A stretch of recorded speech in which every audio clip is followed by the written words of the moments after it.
ദൈവനാമം വാഴ്ത്തപ്പെടുമാറാകട്ടെ. ദൈവസന്നിധിയിലായിരിക്കുന്ന എല്ലാ പ്രിയപ്പെട്ടവർക്കും ധന്യനായ യേശുക്രിസ്തുവിനുള്ള വന്ദനത്തെ അറിയിക്കുന്നു. ഇന്ന് രാത്രിയിൽ നമുക്ക് പതിവ് പോലെ കർത്താവിൻ്റെ വചനത്തിന് മുമ്പാകെ കടന്നിരുവാൻ അവിടുന്ന് ഇടയാക്കിയതിനെ ഓർത്ത് ദൈവത്തിന് സ്തോത്രം ചെയ്യുകയാണ്. ഇന്ന് രാത്രി നമ്മുടെ പഠനത്തിനായിട്ട് നമുക്ക് ഫിലോമിൻ്റെ ലേഖനത്തിലേക്ക് നമുക്ക് കടന്നു വരാം. ഇന്ന് രാത്രിയിൽ ഫിലോമോൻ്റെ ലേഖനം പഠന വിധേയമാക്കാം എന്നാണ് ഞാൻ ആഗ്രഹിക്കുന്നത്. നമുക്ക് സമയം ലാഭിക്കുവാനായിട്ട് വായിക്കുന്നില്ല, മറിച്ച് നമുക്ക് അതിൻ്റെ വാക്യം കൊണ്ട് കടന്നുപോയി അതിൽ നിന്നും ചില കാര്യങ്ങളെ ചിന്തിപ്പാൻ കർത്താവ് നമ്മെ സഹായിക്കുമാറാകട്ടെ. ഫിലോമോൻ്റെ ലേഖനം നമുക്ക് 4 കാരാഗ്രഹ ലേഖനങ്ങളാണ് നൽകപ്പെട്ടിരിക്കുന്നത്.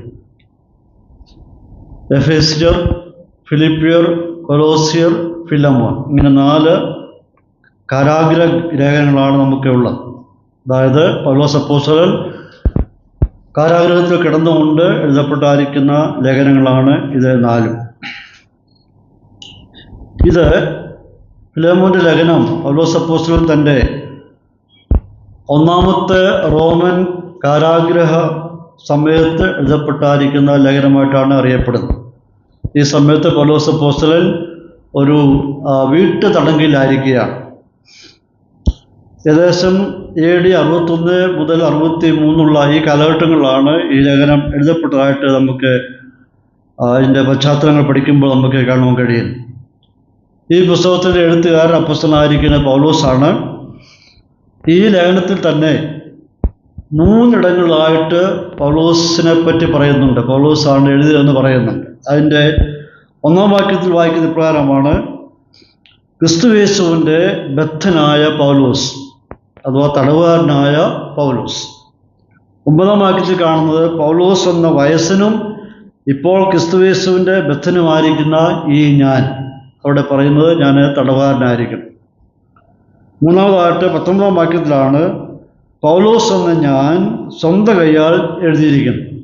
അപ്പോൾ ഈ 3 ഭാഗങ്ങളിലും ഇതിൻ്റെ എഴുത്തുകാരൻ പൗലോസ് തന്നെയാണ് എന്ന് നമുക്ക് ഈ ഭാഗത്ത് നമുക്ക് മനസ്സിലാക്കാവുന്നതാണ്. പൗലോസ് തടവിലായിരിക്കുമ്പോൾ ഒനേസിമോസ് എന്ന ഒരു യൗവനക്കാരൻ്റെ കൈവശം എഴുതി കൊടുത്തിട്ടായിരിക്കുന്ന കത്താണ്, ഫിലോമോൻ എഴുതി കൊടുത്ത കത്താണ് ഈ ഫിലോമോൻ്റെ ഈ പുസ്തകം എന്ന് പറയുന്നത്. അപ്പോൾ തന്നെ റോമൻ കാരാഗ്രഹത്തിൽ കിടന്നുകൊണ്ട് പൗലോസ് തിഖിക്കോസ് എന്ന് പറയുന്ന ഒരാളിൻ്റെ കയ്യിൽ എഴുതി കൊടുത്തുവിട്ട ലേഖനമാണ് കൊലോസ്യ ലേഖനം. ഒരേ സമയത്ത് 2 പേരുടെ എഴുതി കൊടുത്തുവിട്ട ലേഖനങ്ങളാണ്. ഇത് ഫിലോമോൻ എന്ന വ്യക്തിക്ക് പേഴ്സണലായിട്ട് പൗലോസ് അപ്പോസ്തലൻ എഴുതിയിരിക്കുന്ന ഒരു ലെറ്ററാണ്, കത്താണ്. അപ്പോസ്തലനായ പൗലോസ് മുഖാന്തരമാണ് ഫിലോമോൻ വിശ്വാസ ജീവിതത്തിലേക്ക് കടന്നു വരുവാൻ ഇടയായിത്തീർന്നു.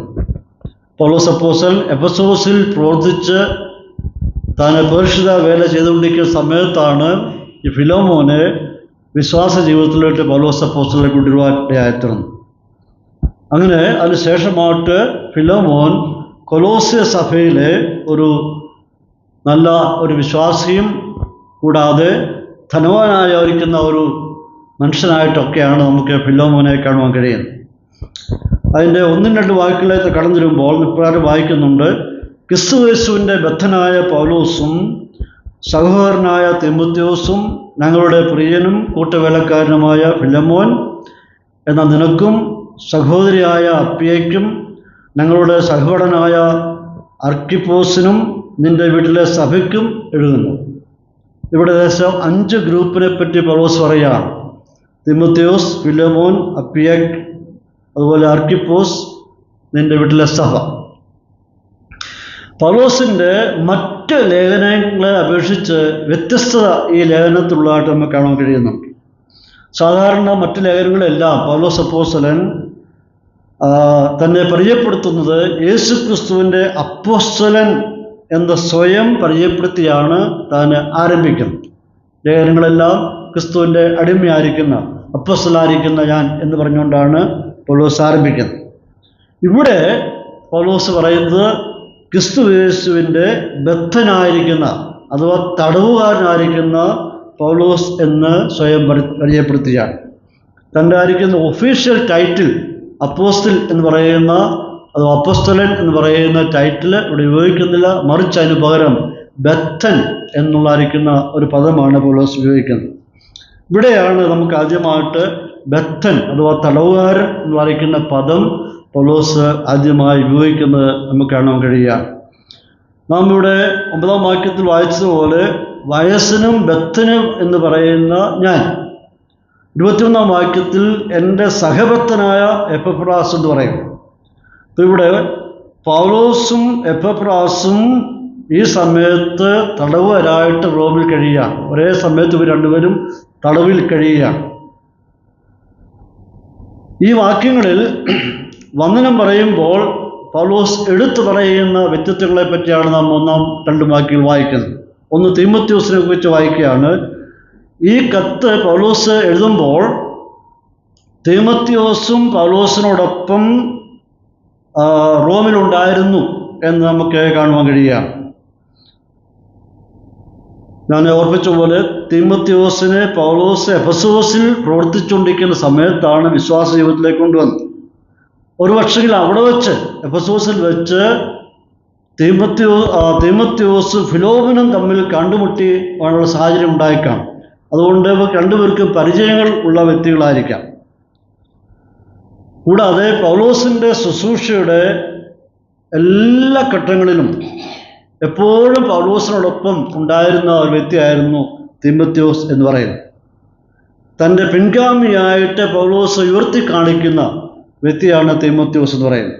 അഥവാ അല്പം കൂടി വിശദമായി പറഞ്ഞാൽ ആത്മീയ നേതൃത്വത്തിൻ്റെ ബാറ്റൺ അഥവാ ദീപശിഖ കൈമാറുന്നത് തീമോഥെയോസിനാണ്. രണ്ടാമതായിട്ട് കാണുന്നത് ഫിലോമോനെ കുറിച്ച് വായിക്കുകയാണ്. ഫിലോമോൻ എന്ന വാക്കിൻ്റെ അർത്ഥം അഫെക്ഷനേറ്റ് അഥവാ വാത്സല്യമുള്ളവൻ എന്നാണ് ആ വാക്കിൻ്റെ അർത്ഥം, പേരിൻ്റെ അർത്ഥം. ഫിലോമോൻ കൊലോസ് സഭയിലെ ഒരു വിശ്വാസിയും ഒരു സമ്പന്നനുമായിരുന്ന ഒരു സഹോദരനായിരുന്നു. കൊലോസ് സഭ കൂടി വന്നിരുന്നത് ഫിലോമോൻ്റെ വീട്ടിലായിരുന്നു. സഭയുടെ ശുശ്രൂഷകളിൽ സജീവമായിട്ടുള്ള പങ്കാളിത്തം വഹിച്ച വ്യക്തിയായിരുന്നു ഫിലോമോൻ എന്ന് പറയുന്നത്. ആ കാലഘട്ടങ്ങളിൽ അടിമത്വമൊക്കെ നിലനിരുന്ന കാലമായിരുന്നു. അങ്ങനെ ഫിലോമോന് ഒരു അടിമയുണ്ടായിരുന്നു. അവൻ്റെ പേരാണ് ഒനേസിമോസ് എന്ന് പറയുന്ന വ്യക്തി. ഈ പുസ്തകത്തിൽ നിന്നും അഥവാ അങ്ങനെ ഒരു അടിമയെ സ്വന്തമായി വില കൊടുത്ത് വാങ്ങിക്കണമെന്നുണ്ടെങ്കിൽ അല്പമായ സാമ്പത്തിക ശേഷി ഉള്ള വ്യക്തി ആയിരിക്കണം. അതുകൊണ്ട് ഫിലോമോൻ തീർച്ചയായിട്ടും സാമ്പത്തികമായിട്ട് മുമ്പിൽ നിൽക്കുന്ന വ്യക്തിയായിരുന്നു. മൂന്നാമത്തെ വ്യക്തിയെ കാണുന്നത് അപ്പ്യ എന്ന് പറയുന്ന ഒരു വ്യക്തിയെ കാണുകയാണ്. അപ്പ്യ എന്ന് പറയുന്നത് ചില ആൾക്കാർ പണ്ഡിതന്മാർ പറയുന്നത് ഫിലോമോൻ്റെ സഹോദരിയായിരിക്കുന്ന അപ്പ്യ. ഇവിടെ പറയുന്ന സഹോദരിയായ അപ്പ്യ എന്ന് പറയുമ്പോൾ ഫിലോമോൻ്റെ ഭാര്യയായിരിക്കാനാണ് സാധ്യത എന്നാണ് പറയുന്നത്.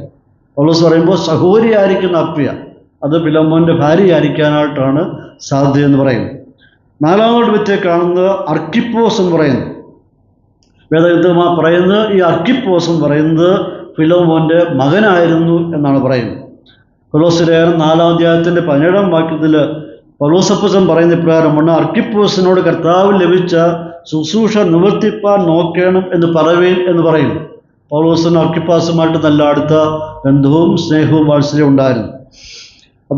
അപ്പോൾ തന്നെ അർക്കിപ്പോസും കൊലോസ് സഭയുടെ ശുശ്രൂഷയിൽ ഈ യൗവനക്കാരനും സജീവമായ പങ്കാളിത്തം വഹിച്ചവരായിരുന്നു. കൂടാതെ പൗലോസ് അവസാനം പറയുകയാണ് 2-ാം വാക്യത്തിൽ, നിന്റെ വീട്ടിലെ സഭ എന്ന് പറയണം. അതിൻ്റെ അർത്ഥം ഫിലോമോൻ്റെ വീട്ടിൽ ഒരു സഭാ കൂടിവരവ് ഉണ്ടായിരുന്നു എന്ന് കാണാൻ കഴിയും. അതാണ് കൊലോസ്യ സഭ എന്ന് പറയുന്നത്. 1-ാം നൂറ്റാണ്ടിലെ സഭകളെല്ലാം തന്നെ വിശ്വാസികളുടെ വീടുകളിലായിരുന്നു അവർ കൂടി വന്ന് ആരാധിച്ചിരുന്നത്. 3-ാം നൂറ്റാണ്ട് വരെ സഭാ കെട്ടിടങ്ങൾ ഒരിടത്തും ഉണ്ടായിരുന്നില്ല. 1, 2, 3 നൂറ്റാണ്ടുകളൊക്കെ വിശ്വാസ വീടുകളിൽ കിടന്നു വന്നാണ് ദൈവത്തെ ആരാധിച്ചിരുന്നത്. 3-ാം നൂറ്റാണ്ടിന് ശേഷമാണ് കെട്ടിടങ്ങൾ പണിത് ദൈവത്തെ ആരാധിക്കാനുള്ള സാഹചര്യം ഉണ്ടായത്. റോമാക്കാർ 16:5, കൊലോസ്യർ 4:15 ഈ വാക്യങ്ങളിൽ കാണുന്നത് വീട്ടിലെ സഭയെന്ന് ആ വാക്യങ്ങളിൽ പറഞ്ഞിരിക്കുകയാണ്.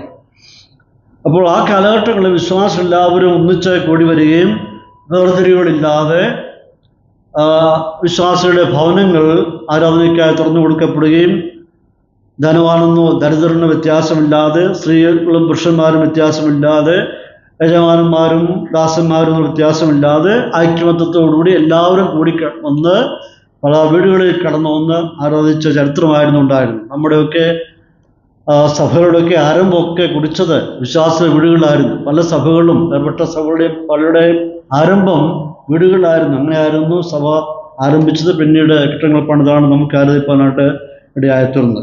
അപ്പോൾ ഇവിടെ ഫിലോമോൻ്റെ വീട്ടിൽ ഒരു സ്ഥലസഭ ഉണ്ടായിരുന്നു. ആ സ്ഥലസഭ പിന്നത്തിൽ കൊലോസ്യ സഭയായിട്ട് മാറുവാൻ ഇടയായിത്തീർന്നത്. 3-ാം വാക്യത്തിലേക്ക് കടന്നു വരുമ്പോൾ, നമ്മുടെ പിതാവായ ദൈവത്തെങ്കിൽ നിന്നും കർത്താവായ യേശു ക്രിസ്തുവിങ്കിൽ നിന്നും നിങ്ങൾക്ക് കൃപയും സമാധാനവും ഉണ്ടാകട്ടെ എന്ന് പൗലോസ് പറയുകയാണ്.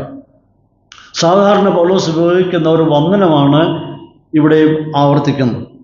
പിതാവിൽ നിന്നും പുത്രനിൽ നിന്നും ലഭിക്കുന്ന 2 അനുഗ്രഹങ്ങളെ പറ്റിയാണ് ഇവിടെ പറയുന്നത്. 2 അനുഗ്രഹം എന്ന് പറയുന്നത് നിങ്ങൾക്ക് കൃപയും സമാധാനവും ഉണ്ടാകട്ടെ. ഇവിടെ പറഞ്ഞു വരുമ്പോൾ മനുഷ്യനും ദൈവവും തമ്മിലുള്ള ബന്ധത്തെയാണ് സമാധാനം ഇവിടെ സൂചിപ്പിക്കുന്നത്. മനുഷ്യൻ ദൈവത്തോട് എത്രമാത്രം അടുത്ത് വസിക്കുന്നു എന്നതിൻ്റെ സൂചനയാണ് സമാധാനം കൊണ്ട് ഉദ്ദേശിക്കുന്നത്. ഒരു വ്യക്തി ദൈവമകനായി ദൈവമകളായി തീരുമ്പോൾ അവിടെ നടക്കുന്നത് ശത്രുത്വം മാറിയിട്ട് അവരുടെ നടുവിലായിട്ട് എന്ത് കടന്നു വരുന്നു? സമാധാനം കടന്നു വരുന്നു. സമാധാനം അത് എഫക്റ്റീവായി തീരണമെങ്കിൽ, ഒരു വ്യക്തിയുടെ ജീവിതത്തിൽ അത് പ്രാവർത്തികമായി തീരണമെങ്കിൽ കൃപ പകരുമ്പോൾ മാത്രമാണ്. കൃപ ആദ്യം ഉണ്ടാകുന്നു. കൃപ പകർന്ന് കഴിയുമ്പോഴാണ് എന്തുണ്ടാകുന്നത്? സമാധാനം ഉണ്ടാകുന്നത്. അപ്പോൾ സമാധാനം പ്രാപിക്കണമെന്നുണ്ടെങ്കിൽ ദൈവം കനിയണം, ദൈവം കൃപ ചൊരിയണം. ദൈവം കൃപ ചൊരിഞ്ഞപ്പോൾ രക്ഷയിലേക്ക് വരുവാനിടയായിത്തീർന്നു. ആ രക്ഷയിൽ വന്നതിൻ്റെ അനന്തര ഫലമാണ് സമാധാനം അനുഭവിക്കുക എന്ന് പറയുന്നത്. അപ്പോൾ കൃപ എന്ന് പറയുമ്പോൾ അതൊരു മുഖാന്തരമാണ്, ഒരു ഹേതുവാണ്, കാരണമായി തീരുകയാണ്. നമ്മുടെ രക്ഷയ്ക്ക് കാരണമായി തീരുന്ന അവസ്ഥയാണ് കൃപ എന്ന് പറയുന്നത്. ദൈവം കൃപ ചൊരിയാതെ മനുഷ്യവർഗത്തെ രക്ഷപ്പെടുവാനായിട്ട് സാധ്യമല്ല. അപ്പോൾ തന്നെ മനുഷ്യനിൽ ദൈവം പ്രതീക്ഷിക്കുന്നത് അവൻ്റെ ഹൃദയത്തിൽ നിന്ന് അവനെന്ത് പ്രാവർത്തികമാക്കി വരണം? വിശ്വാസം പ്രാവർത്തികമാക്കണം. അപ്പോൾ അതിന് കൃപയും വിശ്വാസം തമ്മിൽ സംയോജിച്ച് കഴിയുമ്പോൾ ഉണ്ടാകുന്ന ഫലമാണ് രക്ഷ എന്ന് പറയുന്നത്. ആ രക്ഷയുടെ അനുഭവമാണ് സമാധാനം എന്ന് പറയുന്നത്. അപ്പോൾ നാം ദൈവമായിട്ടുള്ള നമ്മുടെ ബന്ധം അത് സമാധാന ബന്ധത്തിൽ സൂക്ഷിക്കപ്പെടേണ്ട ആവശ്യമാണ്.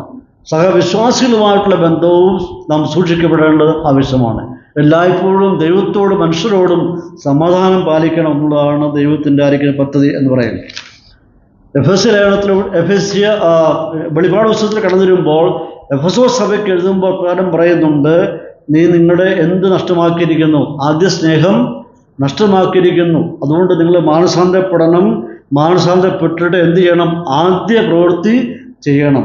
അങ്ങനെ ചെയ്യുന്നില്ല എങ്കിൽ എന്ത് ചെയ്യുന്നു? ഇതിന് നിലവിളക്ക് മാറ്റും എന്ന് പറയുക. നീ കത്തി ജ്വലിക്കേണ്ടവനാണ്, പ്രകാശപൂരിതനായി തീരേണ്ടവനാണ്, അനേകർക്ക് പ്രകാശം കൊടുക്കേണ്ട വ്യക്തിയാണ്. മാനസാന്തരപ്പെട്ട് മടങ്ങി വരുന്നില്ല എങ്കിൽ നീ ജ്വലിക്കേണ്ട രീതിയിൽ മറ്റുള്ളവർക്ക് അനുഗ്രഹമായി തീരത്തില്ല. അതുകൊണ്ട് മാനസാന്തരപ്പെട്ട് മടങ്ങി വരുകയും അഥവാ ദൈവത്തോടായിരിക്കുന്ന ആ സമാധാനം നീ വീണ്ടും സ്ഥാപിപ്പീൻ എന്നുള്ളതായിരിക്കുന്ന ഒരു ആഹ്വാനമാണ് അവിടെ കാണുവാൻ കഴിയുന്നത്. 4 മുതൽ 6 വരെയുള്ള വാക്കിലേക്ക് കടന്നു വരുമ്പോൾ, ഈ 4 മുതൽ 6 വരെ ഭാഗത്തേക്ക് കടന്നു വരുമ്പോൾ അവിടെ പൗലോസ് ഫിലോമോനെ പുകഴ്ത്തുന്നതായിട്ട് കാണുകയാണ്. പൗലോസ് പറയുന്നു, ഞാൻ പ്രാർത്ഥിക്കുമ്പോഴൊക്കെയും നിന്നെ ഓർത്ത് ദൈവത്തിന് സ്തോത്രം ചെയ്യുന്നു.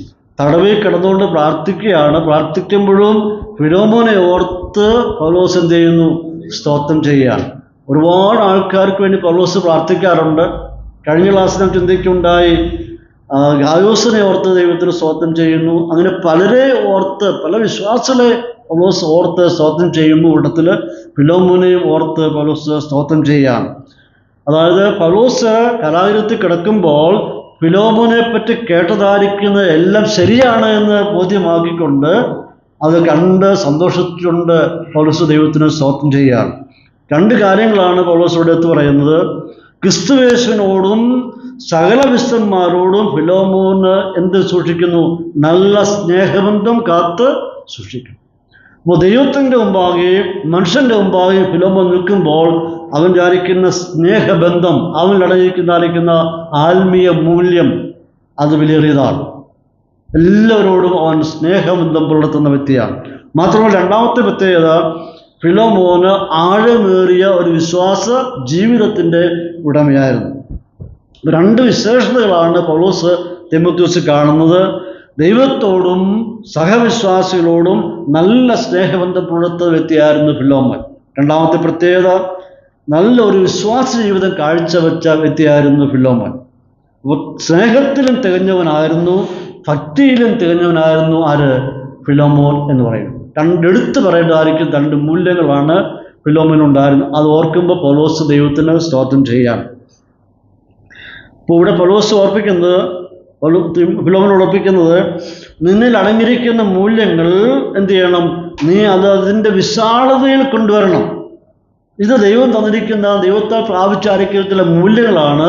അത് നിന്നിൽ ഒതുക്കി വെക്കാതെ നിന്റെ സ്നേഹവും നിന്റെ വിശ്വാസ ജീവിതവും അതിൻ്റെ പ്രകടനവും അതിൻ്റെ വിശാലതയിൽ നീ കൊണ്ടുവരണം. അത് ജ്വലിപ്പിക്കണം. അത് നിന്നിൽ ഒതുങ്ങി നിൽക്കുവാനായിട്ട് ഇടവരാതെ അത് നിന്നിൽ നിന്നും പുറത്തു വരേണ്ടിയിരിക്കുന്നു എന്ന് പൗലോസ് ഓർപ്പിക്കുകയാണ്.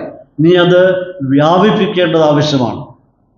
ഒരു ഇലാസ്റ്റിക് വലിച്ചു നീട്ടുന്ന പോലെ നിന്റെ ഈ കൃപ, നിന്നിലടങ്ങിയിരിക്കുന്ന സ്നേഹം, നിന്നിലടങ്ങിയിരിക്കുന്ന വിശ്വാസം, നിന്റെ ഭക്തി, നീ അത് വലിപ്പത്തിൽ കൊണ്ടുവരേണ്ട ആവശ്യമാണ്. വിശാലതയിലേക്ക് നീ കൊണ്ടുവരണമെന്ന് പൗലോസ് തിമോഥെയോസ് ഫിലോമോനെ ഓർപ്പിക്കുകയാണ്. അപ്പോൾ ഇവിടെ നല്ല ഭംഗിയായ രീതിയിലാണ് പൗലോസ് ഫിലോമോനെ ഇങ്ങനെ പൂഴ്ത്തി പറയുകയാണ്. അവൻ്റെ പ്രത്യേകതകളെപ്പറ്റി എടുത്തെടുത്ത് പറയുകയാണ്. അതായത് നിന്റെ ജീവിതം, നിന്റെ അടങ്ങിയിരിക്കുന്ന ആത്മീയ മൂല്യങ്ങൾ നീ മറ്റുള്ളവരോട് പങ്കുവെക്കുവാനായിട്ട് നീ ഒരുങ്ങിക്കൊള്ളണം എന്ന് പറയുക. നീ നന്നായി ദൈവത്തെ മനസ്സിലാക്കിയെന്നുള്ളത് ശരിയാണ്. നീ ദൈവത്തെ മനസ്സിലാക്കിയതിൻ്റെ അടിസ്ഥാനത്തിൽ ആ ദൈവത്തോടായിരിക്കുന്ന സ്നേഹം നീ പുലർത്തുമ്പോൾ തന്നെ അതേ സ്നേഹം നിന്റെ സഹജീവികളോടും നീ പുലർത്തണം. ചുരുക്കി പറഞ്ഞാൽ നിന്നിൽ ചില കാര്യങ്ങൾ മറക്കുവാനും ക്ഷമിക്കുവാനും പൊറുക്കുവാനുള്ള ആയിരിക്കുന്ന ഒരു ഹൃദയവിശാലതയെ കൂടി നിനക്കുണ്ടാകട്ടെ എന്ന് പൗലോസ് ഓർപ്പിക്കുകയാണ്. അതായത് ചുരുക്കത്തിൽ പറയുമ്പോൾ നിന്നിൽ ക്രിസ്തു മഹത്വീകരിക്കുവാനായിട്ട്, ക്രിസ്തു നിന്നെ പ്രകാശിക്കുവാനായിട്ട്, പ്രസാദിക്കുവാനായിട്ട് നിന്നെ തന്നെ നീ ഒരുക്കിയെടുക്കണമെന്ന് പൗലോസൂടെ ആദ്യത്തിൽ ഓർപ്പിച്ചിട്ട് അതിൻ്റെ 7-ാം വാക്യത്തിലേക്ക് കടന്നു വരുമ്പോൾ പ്രകാരം വായിക്കുകയാണ്: സഹോദര, വിശുദ്ധന്മാരുടെ ഹൃദയം നീ തണുപ്പിച്ചത് നിമിത്തം നിന്റെ സ്നേഹത്തിൽ എനിക്ക് വളരെ സന്തോഷവും ആശ്വാസവും ഉണ്ടായി. അവനെക്കുറിച്ച് പ്രശംസിക്കാനുള്ളത്, നീ എന്ത് ചെയ്യുന്നവനാണ്? വിശുദ്ധന്മാരുടെ ഹൃദയത്തെ തണുപ്പിക്കുന്നു. അതായത് ഫിലോമോൻ്റെ ആർദ്രതയും സ്നേഹവും ഭക്തിയും കൊലോസ്യ എന്ന പട്ടണത്തിൽ നിന്നും റോമിൽ വരെ എത്തുവാനായിട്ട് ഇടയായെത്തും. വളരെ ദൂരത്തിലാണ് പാർക്കുന്നത്. അത്രയും ദൂരത്തിൽ ഫിലോമോൻ്റെ ആയിരിക്കേണ്ട പ്രസക്തി അവിടെ എത്തുവാനായിട്ട് ഇടയായെത്തുന്നു. അതിൻ്റെ പ്രത്യേകത, ഇനി വിശുദ്ധന്മാരുടെ ഹൃദയത്തെ എന്ത് ചെയ്യുന്നു? ഹൃദയങ്ങളെ തണുപ്പിക്കുന്നു. അവിടെ ഉപയോഗിച്ചിരിക്കുന്ന വാക്ക് റിഫ്രഷ്. അവർക്ക് നീ ഒരു ആശ്വാസമായി തീർന്നിരിക്കുന്നു. ഇവിടെ ഉപയോഗിച്ചിരിക്കുന്ന തണുപ്പിച്ചിരിക്കുന്നു എന്ന വാക്ക് തന്നെയാണ് മത്തായിയുടെ സുവിശേഷം 11:28 വായിക്കുന്നത്. അവിടെ കർത്താവ് പറഞ്ഞ ഇപ്രകാരമാണ്: അധ്വാനിക്കുന്നവരും ഭാരം ചുമക്കുന്നവരുമായുള്ളവരെ നിങ്ങളെല്ലാവരും എൻ്റെ അടുക്ക് വരുകയും ഞാൻ നിങ്ങൾക്ക് എന്ത് ചെയ്യുന്നു? ആശ്വാസം ഞാൻ തരുമെന്ന് പറയുക. അതേ വാക്ക് തന്നെയാണ്. ഞാൻ നിങ്ങൾക്ക് റിഫ്രഷ്മെൻറ്റ്, അതാ ഉന്മേഷം, ഊർജ്ജസ്വലത നൽകി തരും പറയുക. ഈ ഫിലോമോൻ സഹോദരങ്ങളുടെ, കൂട്ടു സഹോദരങ്ങളുടെ, വിശ്വാസികളുടെ ഹൃദയങ്ങളെ തണുപ്പിക്കുന്ന വ്യക്തിയാര്? ഇത് കർത്താവിൽ നിന്ന് ലഭിച്ചായിരിക്കുന്ന പ്രത്യേകത ഒരു കൃപയാണ്. അതുകൊണ്ട് അത് നിന്നിൽ ഒളിച്ച് മാത്രം ഒതുങ്ങി നിൽക്കാതെ നിന്നിൽ നിന്ന് പുറത്തു വരട്ടെ എന്ന് പൗലോസ് ഓർപ്പിക്കുകയാണ്. നീ വിശുദ്ധന്മാരുടെ ഹൃദയത്തെ തണുപ്പിക്കേണ്ട വ്യക്തിയാണ്. ദൈവജനം എപ്പോഴും മറ്റുള്ളവർക്ക് ഒരു ആശ്വാസമായിരിക്കണം. വിശുദ്ധന്മാരുടെ ഹൃദയങ്ങളെ വേദനിപ്പിക്കുവാനായിട്ട്, മുറിപ്പെടുത്തുവാനായിട്ട്, ദുഃഖിപ്പിക്കുവാനായിട്ട് ഒരിക്കലും നമ്മുടെ പ്രവൃത്തിയിൽ കൊണ്ട് ഇടയായിത്തീരരുത്. നാം മറ്റുള്ളവർക്ക് ഒരു ആശ്വാസമായി തീരുവാൻ കർത്താവ് നമ്മെ സഹായിക്കട്ടെ. ഫിലോമോൻ വിശ്വാസികളുടെ ഹൃദയത്തെ തണുപ്പിച്ച വ്യക്തിയായിരുന്നു. സാധാരണയായിട്ട് ബൈബിളിൽ വിവരിച്ചിരിക്കുന്ന, ഹൃദയത്തിന് വിവരിച്ചിരിക്കുന്ന വാക്കാണ് കാർഡിയ എന്ന് പറയുന്ന പദം. ആ കാർഡിയ എന്ന പദത്തിൽ നിന്നാണ് കാർഡിയോളജി ഉണ്ടായത്. ഇവിടെ വിവരിച്ചിരിക്കുന്നത് ഹൃദയം എന്ന് പറയുന്നത് കാർഡിയ അല്ല, മറിച്ച് ഇവിടെ വിവരിച്ചിരിക്കുന്ന വാക്കെന്ന് പറയുന്നത് പ്ലനേഹ്ന എന്ന് പറയുന്ന ഒരു വാക്കാണ്. ഈ വാക്കിൻ്റെ അർത്ഥം ഒരു ബൗൾസ്, ഒരു പാത്രം. അത് ആന്തരികമായിരിക്കുന്ന അവസ്ഥയാണ് ഇവിടെ കാണിക്കുന്നത്, അന്തർഭാഗത്തെയാണ്. സീറ്റ് ഓഫ് ദ ഫീലിങ്സ്, വികാരങ്ങളുടെ ഒരു സ്ഥലത്തെ പറ്റിയാണ് ഈ പദത്തിൻ്റെ അർത്ഥം എന്ന് പറയുന്നത്.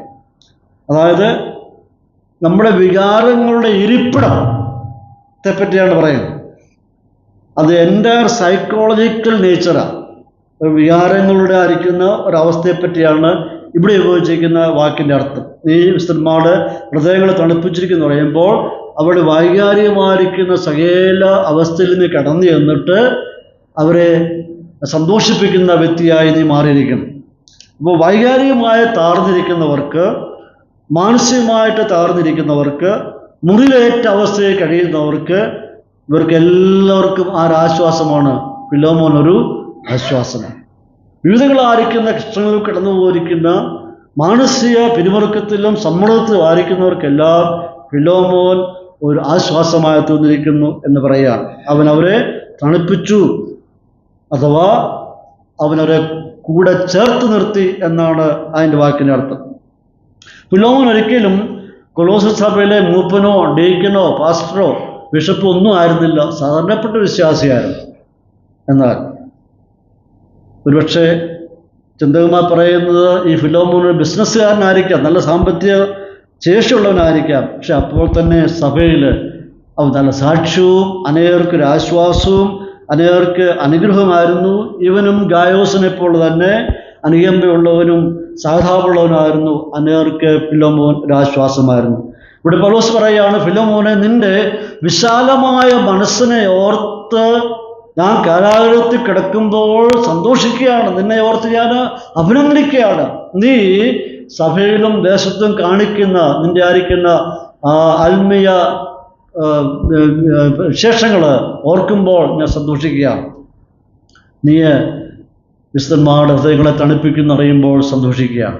എന്തുകൊണ്ടാണ് അങ്ങനെ സംഭവിക്കുന്നത്? ഒന്ന്, ഫിലോമോൻ തൻ്റെ വീട് ദൈവജനത്തിന് വേണ്ടി തുറന്നു കൊടുത്തു. ഫിലോമോൻ തൻ്റെ ഹൃദയം ദൈവജനത്തിന് വേണ്ടി തുറന്നു കൊടുത്തു. ഫിലോമോൻ്റെ മനസ്സ് അനേകർക്ക് വേണ്ടി തുറന്നു കൊടുത്തു. ഫിലോമോൻ്റെ കൈയും അനേകർക്ക് വേണ്ടി തുറന്നു കൊടുക്കുകയായിരുന്നു. ചുരുക്കി പറഞ്ഞാൽ ഫിലോമോൻ അനേകർക്കൊരു ആശ്വാസമായി തീരുവാൻ ഇടയായിട്ടുണ്ട്. പ്രിയ ദൈവജനമേ, കർത്താവ് നമ്മെക്കുറിച്ചൊക്കെ ആഗ്രഹിക്കുന്നതാണ് നാം മറ്റുള്ളവർക്ക് ആശ്വാസമായി തീരുക. ഏത് നിലയിൽ നമുക്ക് ആയിത്തീരാവുന്നത് നമ്മളെ ആശ്രയിച്ച വിഷയമാണ്. പക്ഷേ ദൈവം നമുക്ക് ആഗ്രഹിക്കുന്നത് മറ്റുള്ളവർക്ക് ഒരു ആശ്വാസമായി തീരുവാൻ കർത്താവ് നമ്മെക്കുറിച്ച് ആഗ്രഹിക്കുകയാണ്. അതിൻ്റെ 8-9 വാക്കിലേക്ക് കടന്നു വരുമ്പോൾ, ആകയാൽ യുക്തമായത് നിന്നോട് കൽപ്പിപ്പാൻ ക്രിസ്തുവിൽ എനിക്ക് വളരെ ധൈര്യമുണ്ടെങ്കിലും പൗലോസ് എന്ന വയസ്സിനും ഇപ്പോൾ ക്രിസ്തുവിൻ്റെ ബദ്ധനുമായി ഇരിക്കുന്ന ഈ ഞാൻ സ്നേഹനിമിത്തം അപേക്ഷിക്കത്രേ ചെയ്യുന്നത്. ഈ വാക്യങ്ങളിൽ ഈ കത്ത് എന്തിനു വേണ്ടി എഴുതപ്പെട്ടിരിക്കുന്നു എന്നുള്ളത് വിവരിച്ചു വരികയാണ്. അത് വ്യക്തമാക്കാൻ വേണ്ടി പൗലോസ് ശ്രമിക്കുകയാണ്. ഇതിനു മുമ്പുള്ള വാക്യങ്ങളിൽ പൗലോസ് ഫിലോമോനെക്കുറിച്ച് പ്രശംസിച്ച് പറയുകയായിരുന്നു. എന്നാൽ ഇവിടെ വരുമ്പോൾ താൻ എന്തുകൊണ്ടാണ് ഇപ്രകാരം ഒരു കത്ത് ഫിലോമോൻ എഴുതുവാൻ ഇടയായെന്നുള്ളത് താൻ വ്യക്തമാക്കാൻ വേണ്ടി ശ്രമിക്കുകയാണ്. നല്ല ഒരു അവതരണമാണ് ഈ വാക്യങ്ങൾ പൗലോസ് നടത്തുന്നത്. വളരെ മനോഹരമായൊരു ചിത്രമാണ് കാണുവാൻ കഴിയുന്നത്. ഒരു വ്യക്തിയെ ഫിലോമോൻ്റെ മുമ്പിൽ ഇങ്ങനെ കൊണ്ട് അവതരിപ്പിക്കാൻ വേണ്ടി പൗലോസ് ഇങ്ങനെ ശ്രമിക്കുക. അതിൻ്റെ പശ്ചാത്തലങ്ങളാണ് നാം കാണാൻ കഴിയുന്നത്. അപ്പോൾ അവതരിപ്പിക്കുന്നത് വളരെ വളരെ രസകരമായ നിലയിൽ, വളരെ തന്മയത്വത്തോടുകൂടി ഒരു മറുപടിയും അവൻ പറയാത്ത നിലയിൽ അവൻ്റെ വികാരങ്ങളെയൊക്കെ ഒന്ന് പിടിച്ച് അമർത്തിക്കൊണ്ട് പൗലോസ് ഇത് പറയുമ്പോൾ പ്രതികരിക്കാൻ പറ്റാത്ത നിലയിൽ പൗലോസ് ഫിലോമോനെ ആ രീതിയിൽ കൊണ്ട് അവതരിപ്പിച്ചിട്ട് അവനോട് ഒരു വിഷയം അവതരിപ്പിക്കുകയാണ് ഇവിടെ ചെയ്യുന്നത്. അതായത് ക്രിസ്തീയ ഉപദേശങ്ങളുടെ ഏറ്റവും കാതലായിട്ടുള്ള ഒരു വിഷയം ഫിലോമോൻ്റെ മനസ്സിലോട്ട് കൊണ്ടുവരികയാണ്. അത് പറയുന്നത് ക്ഷമിക്കുക എന്ന് പറയുന്നതായിരിക്കുന്ന വിഷയം. ദേശങ്ങളുടെ ഏറ്റവും ശ്രേഷ്ഠമായിരിക്കുന്ന ഒന്നാണ് ക്ഷമ എന്ന് പറയുന്നത്, ക്ഷമിക്കുക എന്ന് പറയുന്നത്. ക്ഷമിക്കുക എന്ന് പറയുന്ന വേദോപദേശം പൗലോസ് ഫിലോമോൻ്റെ ഉള്ളിലോട്ട് അങ്ങോട്ട് കൊണ്ടുവരാൻ വേണ്ടി ശ്രമിക്കുകയാണ്. ആ ഒരു ഉപദേശം നിന്റെ ജീവിതത്തിൽ പ്രാവർത്തികമാക്കണമെന്ന് വൈകാരികമായ നിലയിലുള്ള ഒരു അവതരണത്തിലൂടെ പൗലോസ് ഇവിടെ കൊണ്ട് സ്ഥാപിക്കുകയാണ്.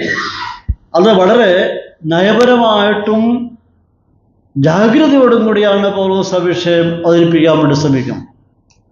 ഇവിടെ 3 കാര്യങ്ങൾ പൗലോസ് ഓർപ്പിക്കുകയാണ്. നിന്നോട് കൽപ്പിക്കുവാൻ എനിക്ക് ധൈര്യമുണ്ട്. അതായത് റോമിൽ കിടന്നുകൊണ്ട്, കലാപത്തിൽ കിടന്നുകൊണ്ട് ഞാൻ നിന്നെ വിശ്വാസ ജീവിതത്തിലേക്ക് കൊണ്ടുവന്നിരിക്കുന്നതുകൊണ്ട്, ഞാൻ മുഖാന്തരം നീ രക്ഷയിലേക്ക് വന്നിരിക്കുന്നുണ്ട്, ഒരു ആത്മീയ പിതൃത്വം എനിക്കുള്ളതുകൊണ്ട് ധൈര്യമായിട്ട് നിന്നോട് പറയുവാൻ എനിക്ക് കഴിയും. പക്ഷെങ്കിൽ ബന്ധങ്ങൾ മുറിഞ്ഞു പോകാതിരിക്കാനായിട്ട് പൗലോസോട് വളരെ സൂക്ഷ്മതയോടെ ഈ വിഷയം അവതരിപ്പിക്കുകയാണ്. എനിക്ക് ധൈര്യമായിട്ട് പറയാനുള്ളതായിരിക്കുന്ന, നിന്നോട് നേരിട്ട് പറയാനുള്ള ധൈര്യമൊക്കെ ഉണ്ടെങ്കിൽ തന്നെയും ഞാൻ ശ്രമിക്കുന്നില്ല. എന്നിട്ട് പൗലോസ് അടുത്ത് പറയാണ്, ഞാൻ വയസ്സനും ബദ്ധനുമായിരിക്കുകയാണ്. ഇപ്പോഴത്തെ അവസ്ഥ പൗലോസ് പറയാണ്, അല്പം വിഷമത്തിൽ കൂടി പൗലോസ് പോകുന്നതായിട്ട് കാണുക. ചിന്തകന്മാരൊക്കെ പറയുന്നത് ഇപ്പോൾ പൗലോസിന് ഏകദേശം 60 വയസ്സ് പ്രായമുണ്ട്. 60 വയസ്സൊന്നും അന്നത്തെ വലിയ പ്രായമൊന്നുമല്ല. ഇപ്പോഴത്തെ എൻ്റെ പ്രായം മാത്രമേ ഉള്ളൂ. അതൊന്നും വലിയ പ്രായമൊന്നുമല്ല. പക്ഷെ ഇവിടെ പൗലോസ് പറയുന്നു, ഞാൻ വയസ്സിനും ബദ്ധനുമായിരിക്കണം. കർത്താവിൻ്റെ വേലയിൽ പൂർണ്ണ സമയം ബദ്ധനായിരുന്ന, വ്യാപൃതനായിരിക്കുന്ന വ്യക്തിയായിരുന്ന പൗലോസ് എന്ന് പറയുന്നു. താൻ പറയാണ്, ഞാൻ ഏകദേശം ബേൺ ഔട്ടായി, കത്തി തീർന്നിരിക്കുകയാണ്, ഞാൻ ബദ്ധനും അപ്പോൾ തന്നെ പ്രായം ചെന്നനുമായിരിക്കുന്ന പൗലോസ് പറയുക. കാരണം പൗലോസ് അങ്ങനെ പ്രവർത്തിക്കുന്ന കാരണങ്ങൾ തൻ്റെ ജീവിതത്തിൽ അനുഭവിച്ചായിരിക്കുന്ന ക്ലേശങ്ങളും ബുദ്ധിമുട്ടുകളുമാണ് തന്നെ അങ്ങനെ പറയുവാൻ പ്രേരിപ്പിച്ചത്. അത് നമുക്ക് കാണാൻ കഴിയുന്നത് നമുക്കിത് വായിക്കാം. 2 കൊരിന്ത്യർ 12:23 മുതൽ 30 വരെ ഭാഗത്ത് പൗലോസ് തൻ്റെ ജീവിത അനുഭവത്തെക്കുറിച്ച് പറയുന്നുണ്ട്. അവിടെ താൻ എങ്ങനെയായിരുന്നു എന്നുള്ളതിനെപ്പറ്റി, വന്നുപോയ വഴികളെപ്പറ്റി, കടന്നു വന്ന വഴികളെപ്പറ്റി പൗലോസ് പറയുന്നുണ്ട്. നമുക്കിത് വായിക്കാം. 2 കൊരിന്ത്യർ 12:23 മുതൽ 30 വരെ.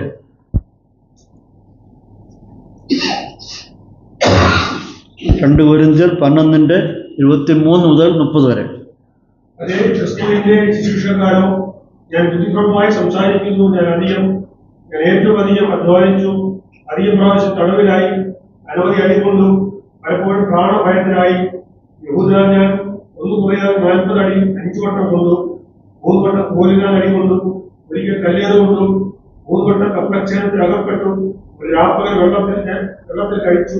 ഞാൻ പലപ്പോഴും യാത്ര ചെയ്തു, അടികളുടെ ആപത്ത്, കള്ളന്മാരാനുള്ള ആപത്ത്, സുജനത്താനുള്ള ആപത്ത്, ജാതികളാലുള്ള ആപത്ത്, പട്ടണത്തിലെ ആപത്ത്, കാട്ടിലെ ആപത്ത്, കടലിലെ ആപത്ത്, കള്ള സഹോദരന്മാരുള്ള ആപത്ത്, അധ്വാനം, പ്രയാസം, പലവട്ട ഉറക്കിളപ്പ്, വൈദാഹം, പലവട്ട പട്ടിണി, ശീതം, നഗ്നത എന്നീ അസാധാരണ സംഗതികൾ ഭവിച്ചത് കൂടാതെ എനിക്ക് ദിവസേനെ സർവ്വസഭകളെ കുറിച്ചുള്ള ചിന്താഭാരം എന്ന് നിരക്കുന്നുണ്ട്. ഇതാണ് പൗലോസിന്റെ ജീവിത അനുഭവങ്ങൾ. താൻ കർത്താവിൻ്റെ വിലയായിരുന്നപ്പോൾ താൻ അഭിമുഖീകരിച്ച ജീവിത പ്രശ്നങ്ങൾ ഇതൊക്കെയായിരുന്നു. ഇതെല്ലാം അനുഭവിച്ചതിൻ്റെ അടിസ്ഥാനത്തിലായിരിക്കാം പൗലോസ് പറയുന്നത്, ഞാൻ വയസ്സിനും ബദ്ധനും ആയിരിക്കണം. ഇപ്പോൾ ശരീരത്തിൽ വളരെ ക്ഷീണിതനായിരിക്കുകയാണ്. പ്രായം കൊണ്ടല്ല, ഇങ്ങനെ ജീവിത അനുഭവങ്ങളിൽ കൊണ്ട് മാനസികമായിട്ട് താൻ വളരെയധികം ക്ഷീണാവസ്ഥയിരിക്കുകയാണ്. അത് പൗലോസ് ഇവിടെ പറയുകയാണ്, പരിവരുത്തതും കഷ്ടതകളും ഉപദ്രവങ്ങളും എല്ലാം സഹിച്ച് ഞാനിപ്പോൾ വയസ്സനായിരിക്കുകയാണ്. ഇപ്പോൾ ഞാൻ കാരാഗൃഹത്തിലും ആയിരിക്കണം. ഇത് പൗലോസ് ഫിലോമോനെ ഓർപ്പിക്കുകയാണ്. മൂന്നാമതായിട്ട് പൗലോസ് പറയുന്നത്, എനിക്ക് നിന്നോടൊരു അപേക്ഷയുണ്ട്, അത് നീ സ്വീകരിക്കും എന്ന് ഞാൻ കരുതുകയാണ്, നീ അത് നിരസിക്കത്തില്ല എന്ന് പൗലോസ് അവിടെ ഓർപ്പിക്കുകയാണ്. 3 കാര്യങ്ങൾ ഓർപ്പിക്കുകയാണ്. എനിക്കിതിനോട് പറയുവാൻ ധൈര്യമുണ്ട്.